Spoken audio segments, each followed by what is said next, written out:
How to set up Instagram saved replies. Hi guys, let's get started.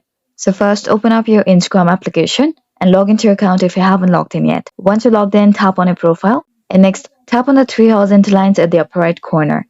And now from the given options, simply select settings. Next, tap on creator or business if you have a business account. And now click on saved replies. Now in this page, tap on the plus icon at the upper right. And now under the shortcut, type down the shortcut that you want to use.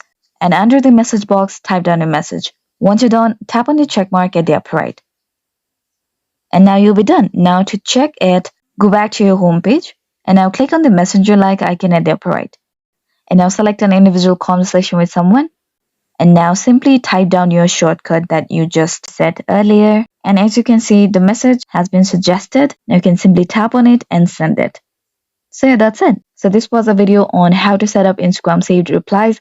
I really hope this video is going to help you out. And thank you for watching till the end.